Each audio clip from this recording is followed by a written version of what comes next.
Trey Tucker, thanks for being here, man. How are you? I'm doing great. I'm excited to be with you, my buddy.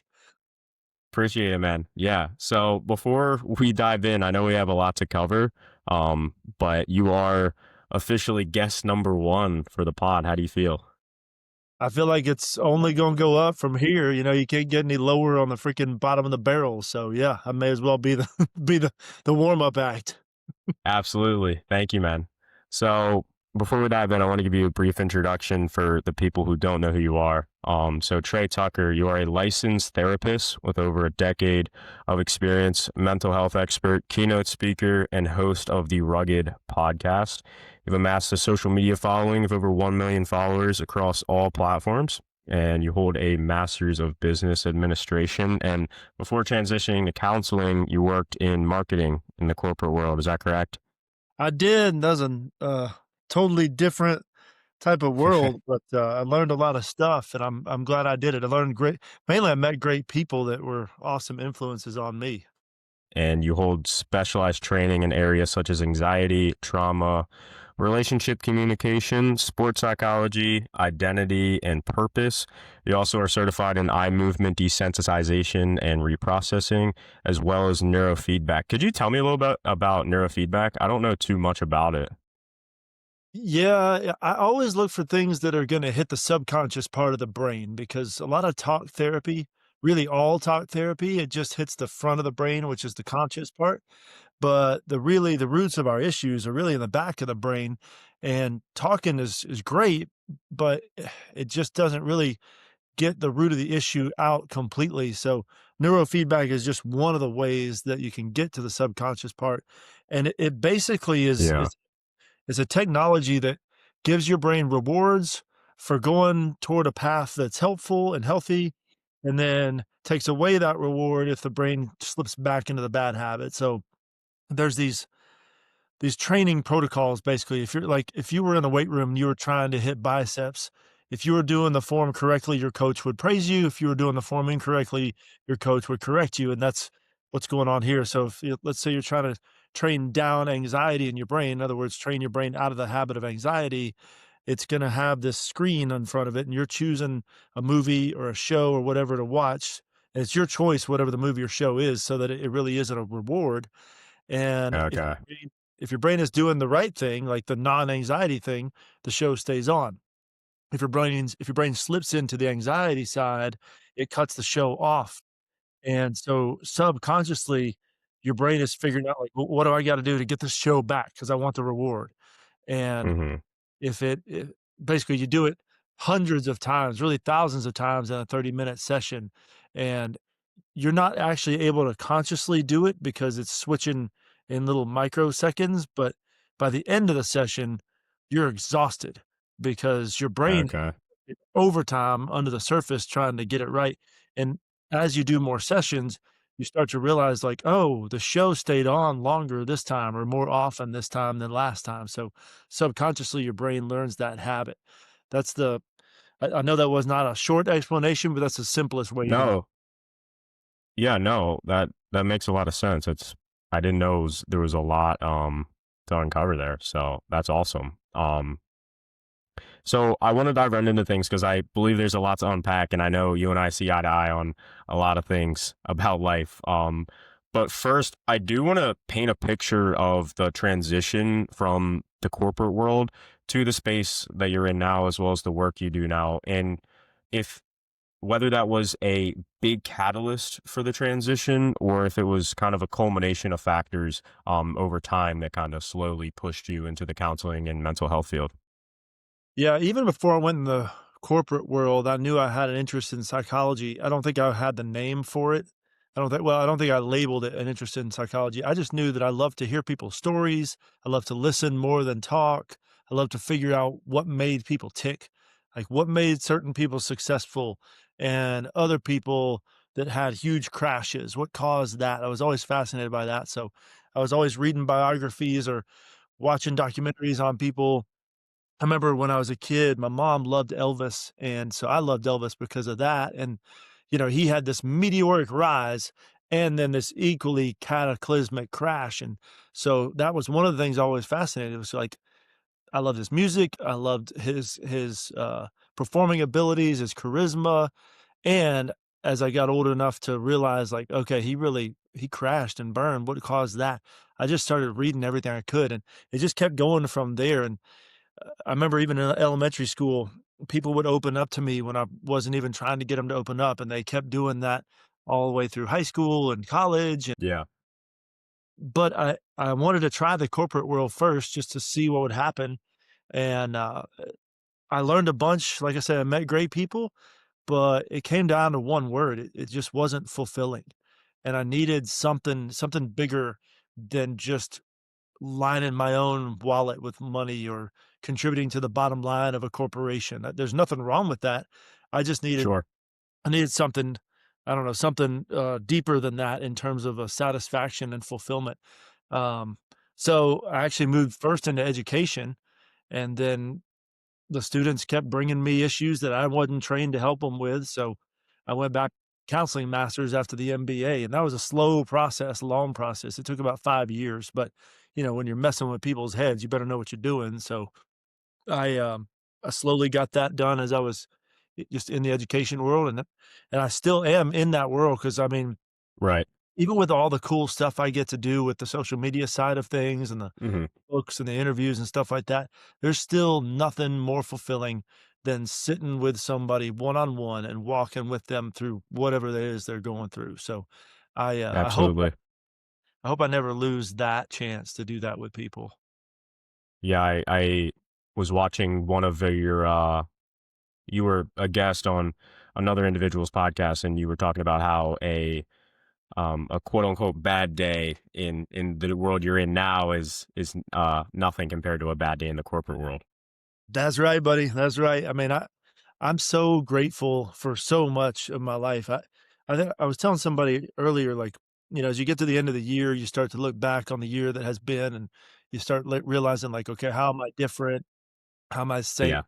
I think one of the ways I'm different in a good way is I'm just so much more grateful for the little things, and I celebrate the little things big time. Like there's my office, it's naturally hot in there during the wintertime because the heat works too well. And so I've always had this like kind of junky way of covering up the heat vent just so we're not sweating our tails off in there. But I found this magnetic, I don't know, vent cover on Amazon, and I got up on my chair, and it's a swivel chair, so I was, like, fearing for my life that I was gonna crash and break my neck, but I reach up and I put it on there, and it fits that vent perfectly and covered it and blocked the heat, and I just let out this big, "Woo!" And so people looked at me like, "You get that excited over covering a heat vent?" I'm like, "Yeah, I do.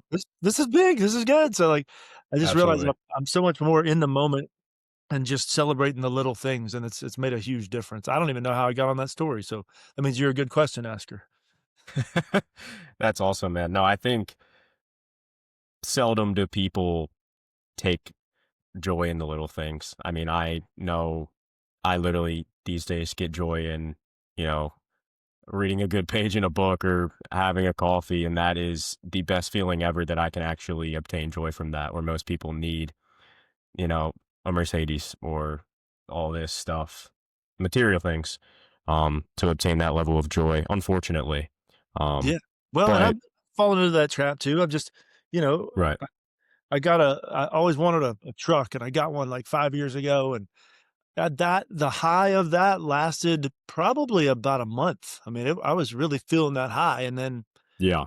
month's like, "Oh, I'm back to normal." So, this stuff doesn't Yeah. really do it permanently, so it's you're either gonna be trying to chase your happiness like this, or you're gonna try to find, what we I hope is you try to find purpose in the whole journey, pleasure in the purpose of it, right, to instead of trying to make your purpose just about chasing pleasure. Absolutely. I think we will definitely be talking about that later on, because I think that's the downfall of a lot of young men, especially. Um, but I wanted to touch on the importance of hardship and resilience. And you and I both know that the importance of hardship, trial, affliction in life, and its purposes and the way God utilizes it to mold us into his image. And I know you're a man of faith. And before I ask you about your testimony to that, um, I wanted to share a piece of scripture relating to this. It's Malachi 3:3. He will sit as a refiner and purifier of silver. He will purify the Levites and refine them like gold and silver. And their verse has ended. And in ancient times, a refiner would heat silver until the impurities rose to the top, but he had to sit and watch closely, because if the silver stayed in the fire too long, it would be ruined. The process was done when the refiner could see his own reflection in the silver. And when I heard that, um, I kind of stepped back and I was like, wow, um, yeah. Yes. And to add on to that, what was a hardship or a trial in your life that you faced? And in the moment, you may have been asking God, why me? Or Mhm. wrestling with God and possibly doubting and drifting into mental turmoil. And something that really changed how you see the world and or help mold you into the man that you are today.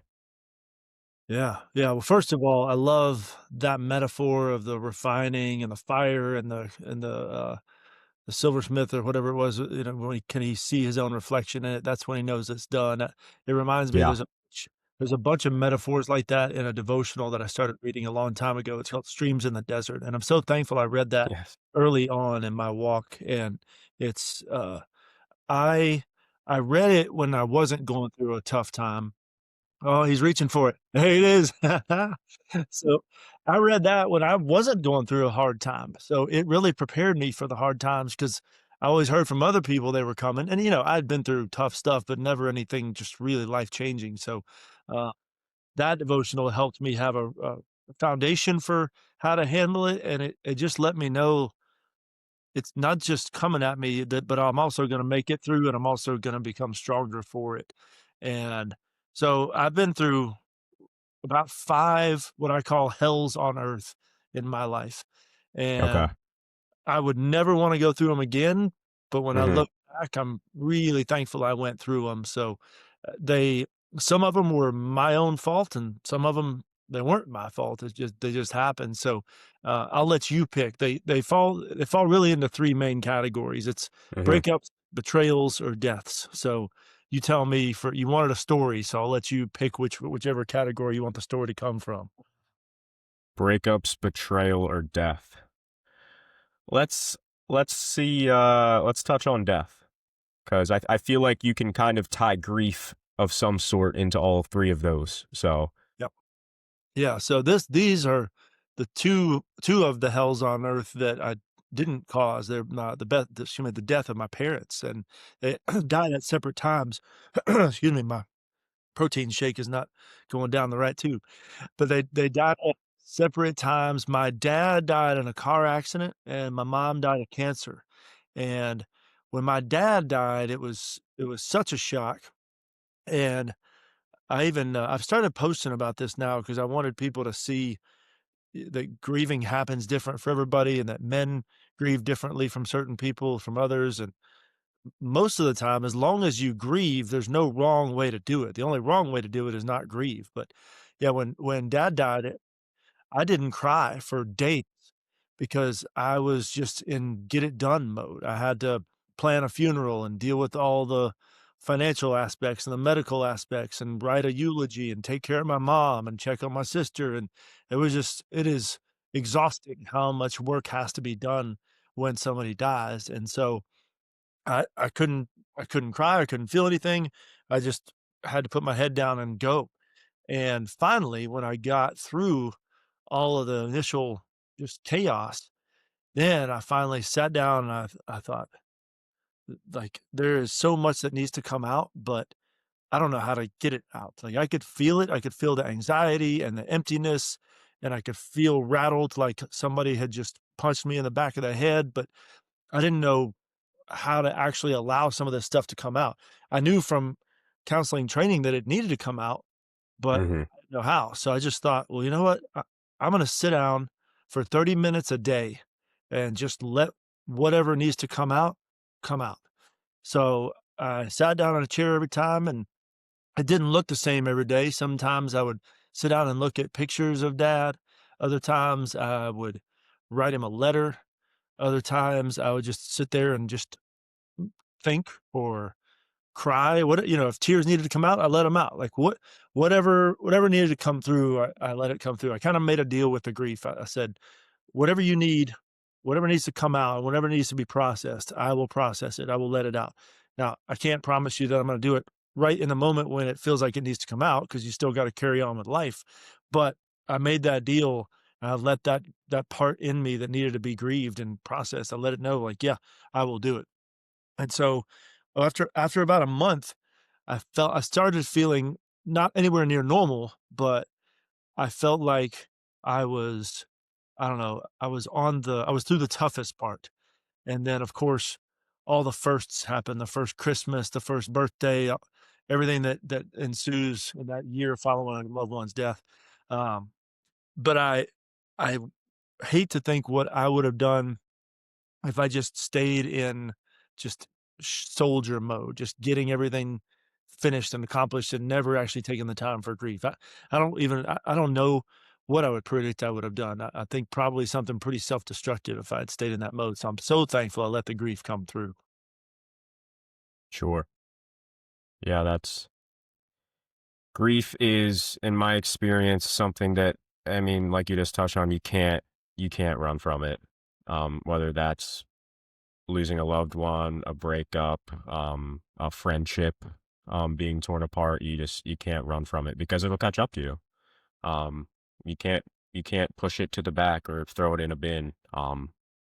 You gotta face it head on. So, and I like that you touched on that, and I appreciate that because a lot of people need to hear that. Um, Especially today when you have social media and everything, people are telling you a million things. So, you have one person telling you to deal with it this way, another person another way, and on and on and on. And that actually leads me into a question I have about my generation.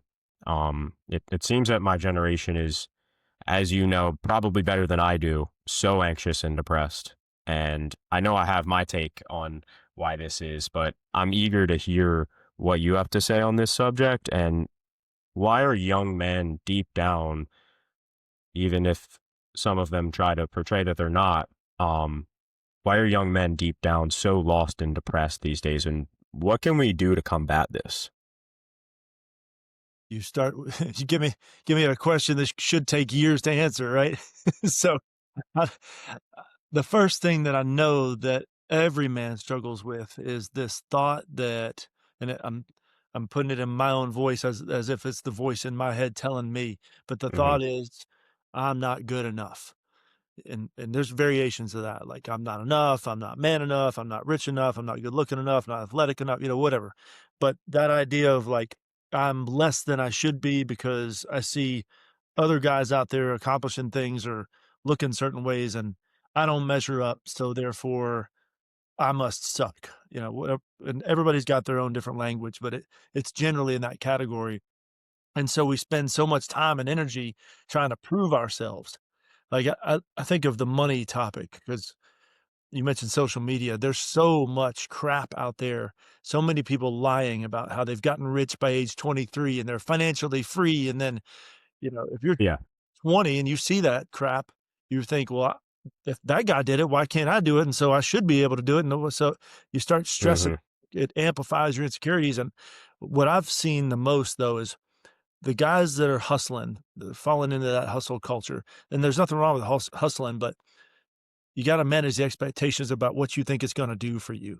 So, like when somebody says, well, I'm working hard so I can get financial freedom, what I ask sometimes is, are you actually trying to get financial freedom or are you just trying to stop proving yourself? And a lot of times, if a guy's honest with Love himself, that. yeah, if he's honest with himself, there's at least a little bit of that going on. It's like, oh, yeah, I am trying to prove myself. And if that resonates with anybody that's listening, the next question you might ask yourself is, who are you trying to prove it to? Because it's often not just yourself. It's probably somebody like your dad, whether he was a great dad or an absent dad altogether, or somebody that, I don't know, that made fun of you in the past. And it's almost like you're trying to prove them wrong, or maybe a girl who rejected you or dumped you, somebody in the past has made you feel like you're not good enough, And so you've put a whole lot of effort and energy into this quest to prove to them and to yourself that, yeah, I am good enough. And watch this, I'm gonna show you. So that's the kind of motivation or that's the kind of reason that like it can sustain you for a little bit, but you're probably gonna burn out before you ever actually hit your big goals, and even if you do hit your big goals, they ain't gonna do what you think they're gonna do, and you can ask any rich person that question, and they will tell you, "Yeah, the money, it can give you more options, but it doesn't fill the voids that are inside," and a lot of people chase those voids, and then they got what they thought was gonna fill them, and the void still didn't get filled, and you can read about some really tragic endings to those kinds of stories, so I would say, yeah, money can be great. Money is a neutral thing. You just gotta make sure that you're using it and making it work for you rather than you working for it. Yeah, it's a great answer. Speaking about a void, like you touched on it very well. I think not a lot of people, and I'm a firm believer in that everybody has a God-shaped hole in their heart. Just a lot of people just don't know that it's God-shaped. So they're trying to fill that void, whether it's with money, sex, people, um, all of the above. But that leads me into asking, if you don't mind, I don't know if I have heard your testimony before, if you don't mind sharing that. Heck yeah, I love getting to do this. Thanks for giving me the chance to do it. You Absolutely. talked about the God-sized hole. I think a lot of people don't know that that's what it is, and I also think and Yes. this ties into my testimony that I'll get to in a minute, but I think a lot of people, they know it's a God-sized hole, but they're not convinced that God is really worth following. And so it's like it's I don't meet many people in y'all's age group that simply doesn't believe in God, that's a true atheist.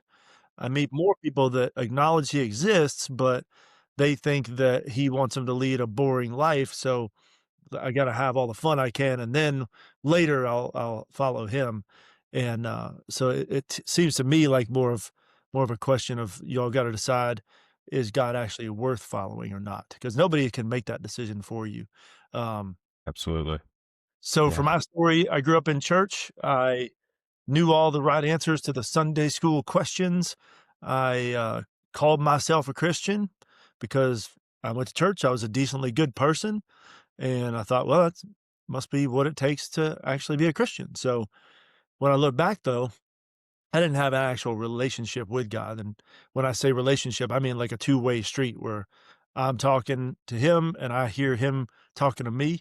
I don't mean an audible voice, but if you've ever experienced it, it's a um we call it speaking to your heart, and it does actually happen. It can happen through just sitting there and listening and praying. It can happen through the word. It can happen through other people or worship music, but it has to be a two-way street. Otherwise, you probably don't have God's spirit in you. And that was my situation for a long time. And I went not just to church, but things like FCA and Young Life, and I went on retreats and stuff like that. But I was just following the rules and which I thought I should do or could do.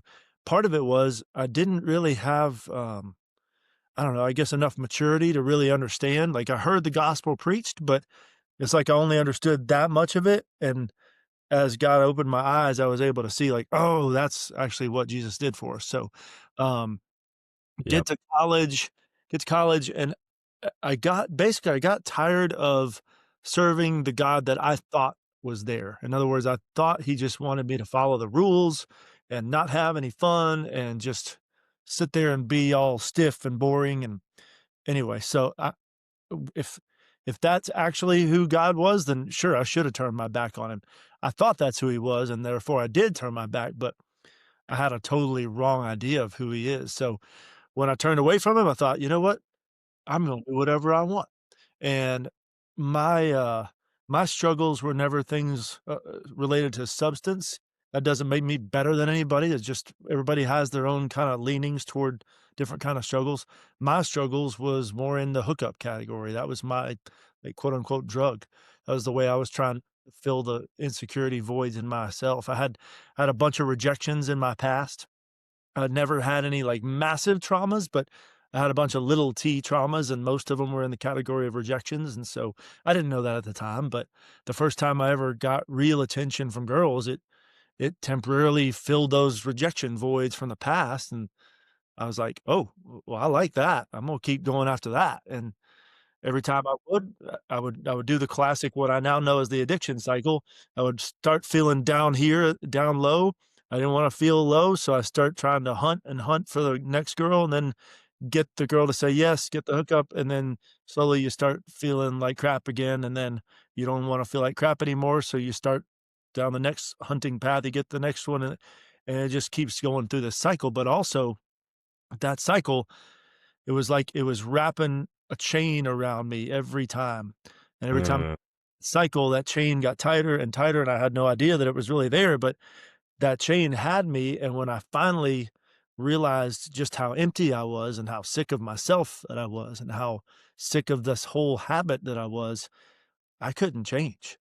Like, I knew I needed to, and I actually did want to, but I couldn't, and that's when I realized, "Oh, this is what the gospel is. This is what it's not about just following the rules and asking forgiveness when you mess up. It's like, I need to be remade." Because mhm. one of my favorite verses is where it's 2 Corinthians 3:17, "Where the Spirit of the Lord is, there is freedom."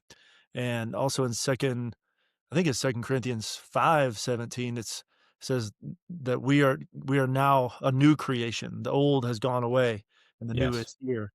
And I needed what those passages were offering. So I said I said, "God," well, first of all, I heard a sermon about prayer and specifically the Lord's Prayer, and the line of the Lord's Prayer of "Not my will, but your will be done. Your kingdom come, your will be done." And the pastor goes, "You don't have to fully be able to, like, say this 100%. You can wrestle with God about this, about his will," because Mm, he mm, the first sermon that I had heard, or at least that I had really paid attention to, where they acknowledged that it's not easy to actually, like, give your whole self to God. It's rare that somebody's just, like, all in like that. It's more of a process. And so, when he said it was okay to wrestle with God about wanting his will, I thought, "All right, well, I'm gonna at least take him up on that because I gotta have something different." So, I remember going home after church that day, and I remember getting down on my knees, and I remember saying, "All right, God, I don't want your will for my life because I still don't think that you want the best for me. I think you yeah. still want boring things. I think you wanna send me to Africa to live in a tent for the rest of my life and be a missionary," all the stuff, and so I said, "All right, I don't want your will, but I want to want your will. I want you to change me enough to want your will." And it was like if I had the death grip on my own life of just being in control. I wasn't just totally releasing my life, but it was like a one pinky got taken off of my death grip. And and then something inside, it was like somebody lit a little bitty spark. It wasn't this like overwhelming feeling where I just like laid down on the floor or anything like that. It just I felt something just kind of slightly get lit up inside. And from that point on, I started actually, like, wanting to read the Bible, and I started thinking about God more throughout my day. Again, not all the time, just a little bit more. And as I read the Bible each day, it made that desire grow even more, and it made my thinking about Him happen more often. And thankfully, I had people in my life. I mentioned the people that I met in the corporate world. One guy in particular named Tim Turner, he and I he and I met just as coworkers, and then just got to know each other before I was a believer, and then when I was ready to actually dive in, I mean, he was right there to guide me because you need somebody to disciple you and That's then awesome. and from there, it's, well, from there, I've been perfect. I've never sinned ever since. Just kidding. Yeah, right. Yeah.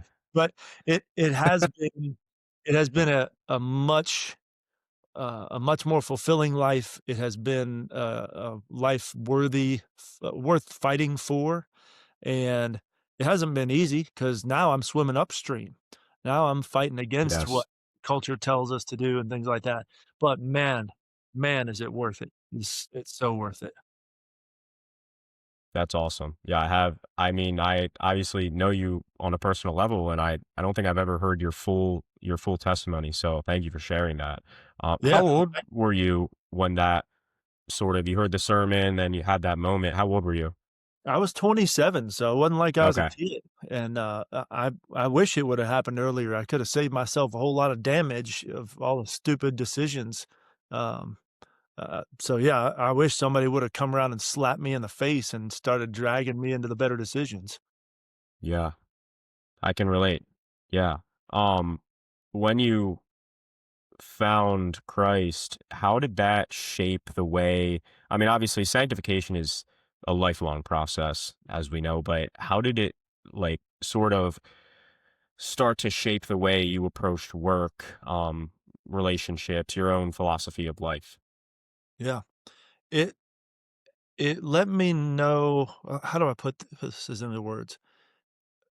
It gave me a longer perspective so that I didn't have to I have to worry so much about how things were gonna turn out because I knew that this life is really just a dress rehearsal, that heaven's the real life. Like, if life were perfect here, we wouldn't need heaven.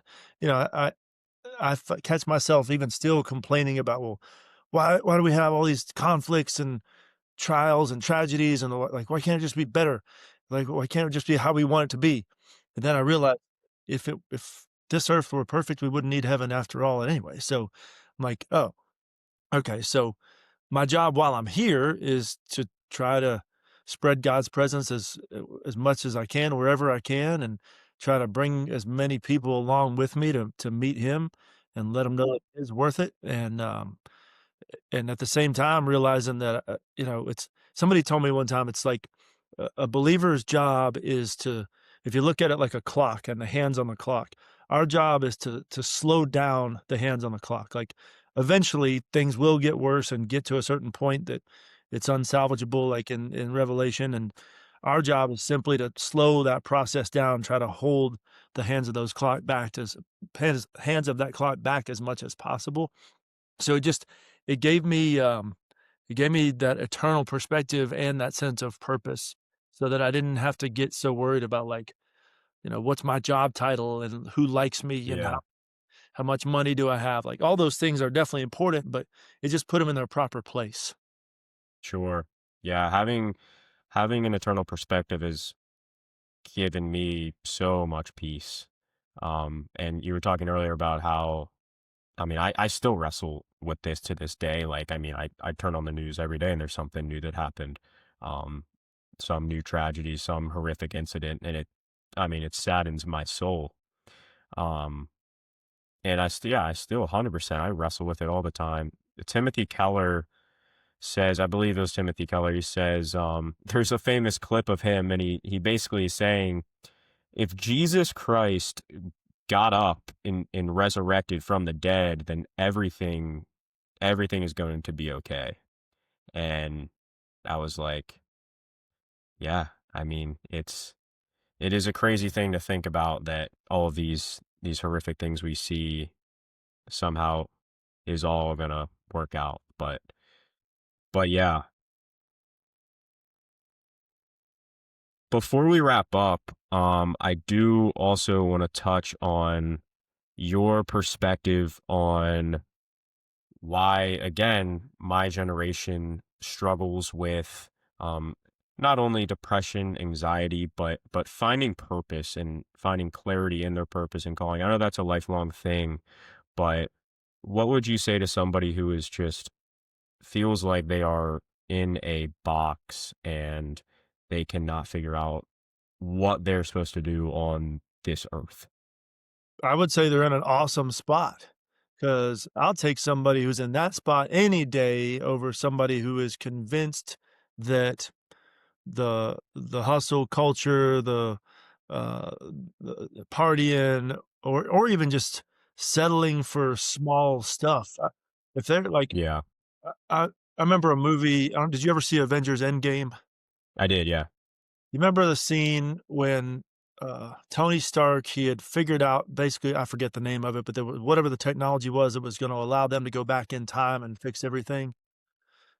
And so he's sitting there with his wife, and he's got his daughter upstairs asleep, and so he's got everything that he always wanted, right? He could have just said, "Nah, I'm not gonna take this chance and go back in time. I'm gonna sit here with my family because my family is everything that I thought was gonna be meaningful in life." And so he even said to his wife, "Maybe I should take this piece of machinery and just chuck it in the lake and go to bed."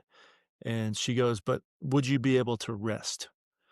And I love that question because so many people think, well, once I have a family and a job and children, then then I'll be happy and then I'll be fulfilled and that's all I need. And if that were actually the case, there wouldn't be any divorces because if that's all you need, you wouldn't need to reach out for some new person or situation. And so somebody who's struggling to figure out what their purpose is, that means they're actually searching.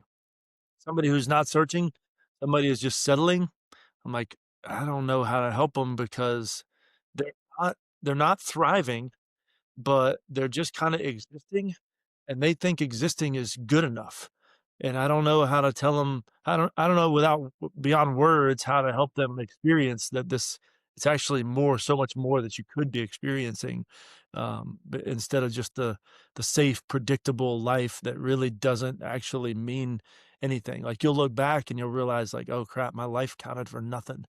So, somebody who's really trying to figure out their purpose, I'm all for it because I want them to wrestle with that. I don't want them to come to a conclusion too quickly because they'll probably chase after something that may not necessarily be tailored for them. Um, but somebody who does need some answers to those questions, I tell them a little bit of my story, and that is, I mentioned it earlier, like, all of our purpose, everybody's, purpose on the earth is to spread God's presence wherever you go. The scripture would talk about, like, spreading his glory wherever you are, but a lot of Sure. time I don't really visually, I don't really I can't picture what Yeah. glory The so overarching purpose for people's lives. Yeah. yeah, and so and that's whether you're a believer or not. It's just that when you actually get saved, you're able to accomplish that purpose, and on the previous side of salvation, you're not able to accomplish that person. That's where that emptiness comes in. And but then so there's purpose and then there's calling. And your calling is your specific way or ways that you're able to carry out the purpose. So for me, one of those callings is being a therapist. Being a therapist is not my purpose. My purpose is to spread God's presence. I'm able to do that through my calling of being a therapist.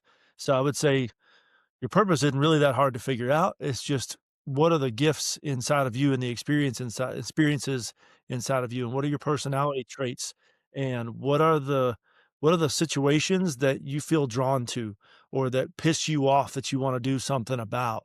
Those are clues to what your calling is, but your purpose is actually pretty easy to figure out. It's just you get to do multiple things. You're not going to be locked into one calling, one job, anything like that. So, yeah, I love the struggle. I love the fight and the desire to find the answers to those questions. So I'd say keep on. Whoever's searching in that, keep on searching because you'll never. I don't think you'll ever get a a static answer to that question. I think at least the calling question. I think there's always going to be changes and adjustments as you go. Yeah, definitely. I think distinguishing between purpose and calling is so huge, especially in my generation. You have the kids, you get told right out of high school, all right, you're going to go to 4 year, you're going to major in finance or accounting, or you're going to go become this or do that. And it's like, I'm 18, bro. Like, and then you have the kids who do graduate with the prestigious degrees and they get out of school and they figure out that one, they may not be passionate about it, or two, they can't even find a job. And it's happening more and more, and especially as technology advances, AI and all that stuff. Um, but yeah, no, I really like how you distinguish between those. Um, and before we wrap up, if you could tell one thing to somebody who's struggling with their mental health, feels stuck, or feels like they are quite literally at the end of the rope, can't see the light at the end of the tunnel, um, what would that be? Man, just one thing. Can I pick two things? You could pick 2 to 5. I'll keep it at 2 because that's usually more manageable. So, number 1, I'm gonna say get if you don't have people around you can go deep with, find them. And if you're desperate enough, you'll figure out a way to find them. And if you already have people that you could go deep with, but you don't actually do it, do it. Most people, they most people are just waiting for somebody else to open up and get vulnerable. And if you'll have the guts to do it first, you will be shocked at how relieved people are that you did it so that they didn't have to go through the awkwardness. So you can be that gift to somebody else, and then you all can support each other and get through almost anything. Second one is kind of the opposite of that. You got to give your brain quiet because we're so distracted. Like if we're bored in a grocery store line, we immediately reach for our phone, or if we're driving, we're listening to some music or some podcast. And like one of the things I'm so thankful that I've built the habit this last probably 2 years is I'm making my brain deal with quiet more, and it's very uncomfortable at first. It's like horrendous, but then now my brain, it actually craves the silence. Like, now I can sit there when I jump in the truck, I can think for about 5 seconds, "All right, what am I needing right now? Do I need something to listen to, or do I need silence?" And it's pretty clear, like, the idea of listening to something, if you really let your brain and nervous system tell you, it'll be like, ugh, to something that to listen thing. And to me, that means it just needs time to just chill. Like if we were sitting here in a weight room and we were trying to do shoulder press constantly and just 24 hours a day shoulder press, like eventually we're gonna damage our freaking shoulder muscles and triceps. We gotta hit it hard for sure, and then we gotta rest the muscles. And I don't know why we think that our brain doesn't need to rest because it does. It's like we hit it hard with input, input, input, and we think, well, sleeping is the only break it needs. No, no, no, because it's still working real hard when you're sleeping too. But if you'll start building the discipline of just 60 seconds of silence, like stare at something, close your eyes. I don't care. But ideally, go outside for at least 60 seconds and just look around. And then maybe stretch it to 90 seconds the next day. But just give your brain that gift, and man, the peace you'll feel, whoo, man, there's nothing like it. Yeah, for sure. My own counselor, he told me, or he encouraged me to sit in silence for 10 minutes. Um, and I got about the first time I did it, I got about 2 minutes in, and I was like, all right, where's my phone? Yeah, I yep. I started tweaking a little bit, and it's just crazy because I mean, like you said earlier, our world is so digitalized, and it's I mean, there's science on it. It's just brain rot, unfortunately. But I think that you do have to train yourself and work up to it. I'm just being able now to work up to 10 minutes. Like, Yeah, yeah. um, it's definitely a skill, that we have to build. But Trey, this was powerful, man. I really appreciate you being here. I appreciate you sharing your experiences, your insight, um, and helping men specifically realize that there's hope for them, and that there's a purpose for life. Because I know a lot of young men specifically, don't understand that these days and don't think that. Um, with that being said, I will link all of Trey's socials down below so you guys can check him out. Trey, thank you, brother. Everyone, we'll see you in the next episode.